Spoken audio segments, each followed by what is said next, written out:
The 1992 Dream Team is considered to be one of the best teams ever constructed in the history of basketball. And yesterday, LeBron discussed a hypothetical matchup between that team and his own Olympic team from 2008. Now, LeBron obviously did take his squad, said it'd be a hell of a game, that the game would obviously come down to the last shot. So, Shannon, who's winning? Yeah. Man, I've been going with. I'm taking a redeem team. Redeem. I'm going redeem. Skip, this was tough for me, man, because the thing, when you look at the original Dream Team, Skip, they were big. They had David Robinson, they had Patrick Ewing, they had Mailman. They had big physical presence. Now, David Robinson wasn't a physical presence, Skip. We know he had a finesse game, but he was very, very, very skilled. I mean, you imagine, I think he was probably more skilled than Chris Bosh as a lefty. David Robinson was lefty. Defensive Player of the Year. He was MVP, so he was special. But I went with the Redeem Team for one reason, Skip. I went for Kobe, Bron, D-Wade, Melo. And Skip, when you think that when you look at the original Dream Team, Skip, but they weren't that old. You know, it was kind of like Larry Bird was 35 and Larry really didn't play a whole lot. Jason Kidd on the Redeem Team was 35. But Skip, when you look at it, they were fair. I mean, Charles was 29, Ewing was 29, Jordan was 29, Malone was 29. So they were a fairly young team. It's like both teams are in their prime. So it's not like you getting one team over their prime and one team in their prime. But Skip, I went with the Redeem Team for one reason. Kobe, LeBron, D-Wade. And Melo, Skip, Melo might be the best Olympian in the history. Because Melo coming off the bench and giving you 18 points every single game. So I went with the Redeem Team, but I agree with LeBron in this aspect. Skip, it's going to be a hell of a game.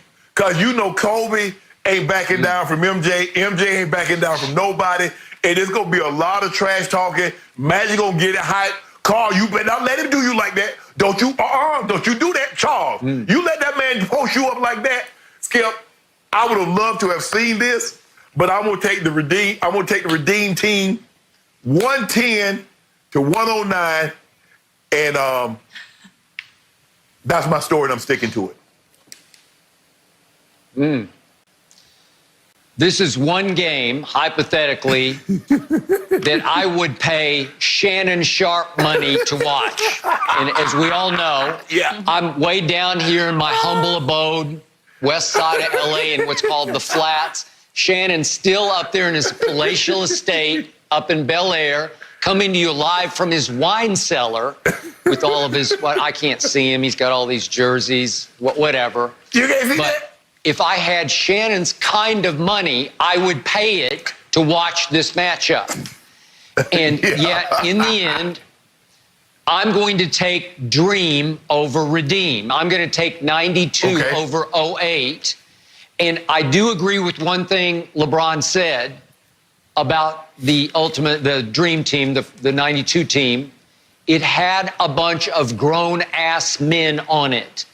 They were big, deep, powerful at that position. To your point, as you said, when you can throw Ewing and Robinson in there coming off the bench, Mailman's in the game. Barkley was the leading scorer on that team, is in the game. It's just so much firepower. And I give you, when you go, as you said, and it was in this order, and it came out of your mouth, so it was a Freudian slip. But if you go Kobe, LeBron, D-Wade, Carmelo, that's true, because Kobe was the closest thing we've ever seen to MJ.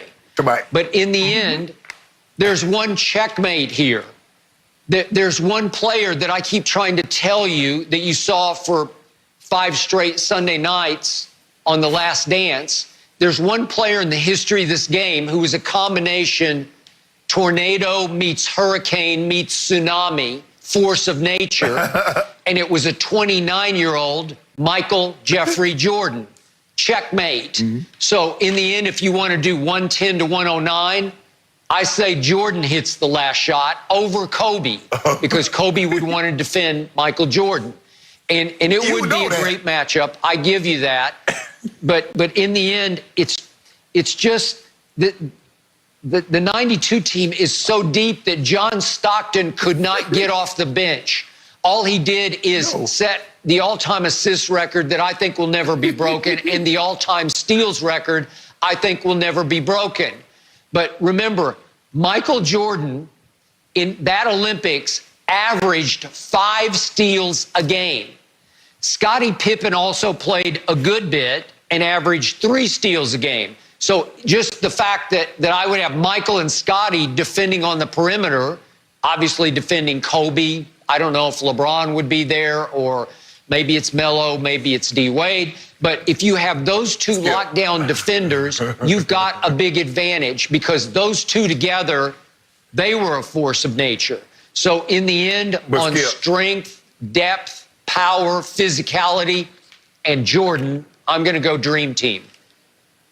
Skip, you do realize this is not Angola, this is not Ghana, that you're playing the Redeem Team. Yeah, you got no steals, because you got to realize, Skip, the international game then wasn't what it is now. Because, you know, when you had a few guys, you had Sabonis, the Lithuanian, you had him up in Portland. If I'm not mistaken, Skip, I believe you had Petrovic. So, Skip, it wasn't, Vlade. It wasn't like now the NBA is you got, a foreign-born player on almost every team. It wasn't like that in 92. And I think what we see now sprung out of 92. So, Skip, it's going to be, look, I just might even say, hey, y'all just clear out. Hey, Michael and Kobe, y'all do y'all thing. I just going to watch y'all do y'all thing, because I know that's what you guys going to turn it into anyway. So, Skip, you know how Michael, because you remember, Skip, that little Laker boy, man, he ain't passing the ball to nobody. He tried to and you know Mike, Mike ain't going to back down from Kobe. Kobe damn sure not going to back down from Mike. So I don't know how many other guys going to get any shots, but it's going to be a hell of a game. And remember, Michael, as you said, was 29 in 92, and Kobe was 29 in 08. So you'd have 29 versus 29. And yet, because you distilled this into that, you boiled it all the way down to Michael versus Kobe, as I would too, I think you're saying that our GOAT debate should have been from the start Michael versus Kobe, not Michael versus LeBron, right? You got to realize in 2008, my guy was what, 23? My guy was a baby. My guy was 23 years old. 23 had no business in the Olympics. 23. What he doing in the Olympics at 23? Giving folk that work. Giving folk that work. That's what he was doing. Well, he was kind of the Christian Laettner of his team. Christian Laettner they took for the Dream Team. So it's okay. So they had Laettner, and he didn't do much, and the other guys had LeBron, and he didn't do much. So let's talk GOAT. Well, let's talk Michael versus Kobe, and then we got a debate. You know what? LeBron would have been in the locker room. He'd have said, "Hey, that guy number 9, don't nobody touch him. Kobe and I got this. I don't want to see nobody. I don't even want to see nobody look at number 9. Kobe and I got this. Kobe, I'm up first. I'm on deck. I got this. We'll lock him down. Bron hounded him from end to end." Remember the story we talked about that came from Ahmad Rashad, who was with Jordan in Barcelona through that Olympics? Remember about the day that they all went back?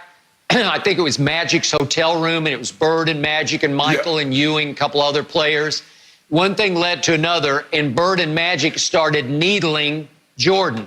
And it got a little bit uncomfortable, and all of a sudden Jordan snapped on them and said, "You both better shut the you-know-what up, or I'm going to tear both your asses up when I meet you next year during regular season games." And again, Bird was 35 and Magic was 32, 3 years older than Jordan. Retired. But all of a sudden Jordan snapped and turned into that cold-blooded killer. And even Bird and Magic, according to Ahmad Rashad, were like, whoa, and they shut the you-know-what up.